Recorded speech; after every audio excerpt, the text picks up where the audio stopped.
টানা 12 দিন যুদ্ধের পর মার্কিন প্রেসিডেন্ট ডোনাল্ড ট্রাম্পের মধ্যস্থতায় ইরান ইসরায়েল যুদ্ধবিরতি ঘোষণা দিলেও দুপক্ষের মধ্যে এখনও উত্তেজনা প্রশমিত হয়নি। এরই মাঝে নতুন এক খবর জানিয়েছে ইরান, আগামী সপ্তাহের মধ্যে পরমাণু অস্ত্র বিস্তার রোধে আন্তর্জাতিক গঠিত চুক্তি নন প্রলিফারেশন ট্রিটি থেকে সরে যাচ্ছে তেহরান।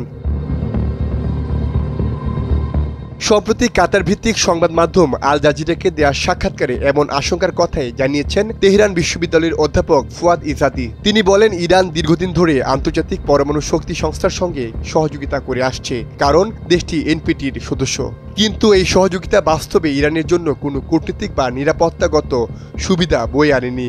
আন্তর্জাতিক পরমাণু শক্তি সংস্থার সঙ্গে সহযোগিতা করলেও কোনো লাভ হয়নি এমন অভিযোগ তুলে ফুয়াদ ইজাদি বলেন, চুক্তির 10 নম্বর অনুচ্ছেদ অনুসারে কোনো দেশ তার জাতীয় স্বার্থ বিপন্ন মনে করলে পূর্ব সতর্কতা দিয়ে এনপিটি থেকে সরে আসতে পারে।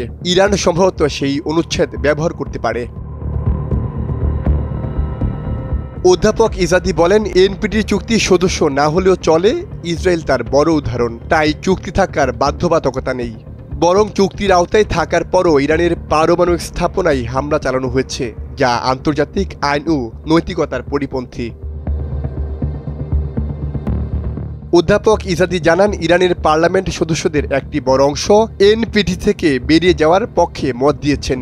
এই বিষয়ে ইরানে জাতীয় বিতর্ক শুরু হতে পারে আগামী কয়েক সপ্তাহের মধ্যে। এমন প্রেক্ষাপটে আন্তর্জাতিক কূটনীতিক মহলে ইরানের এই সিদ্ধান্ত নিয়ে বাড়ছে উদ্বেগ। গত 13 জুন ইরান ইসরায়েল পাল্টাপাল্টি হামলায় যুদ্ধে জড়ায় দুই দেশ, বাড়তে থাকে হতাহত ও ক্ষয়ক্ষতি। এর মাঝে আচমকা 22 জুন ইরানে হামলা করে বসে যুক্তরাষ্ট্র। পাল্টা প্রতিক্রিয়া হিসেবে কাতার, বাহরাইন, ইরাক সহ মধ্যপ্রাচ্য জুড়ে বিভিন্ন স্থানে মার্কিন ঘাঁটিতে হামলা চালায় ইরান।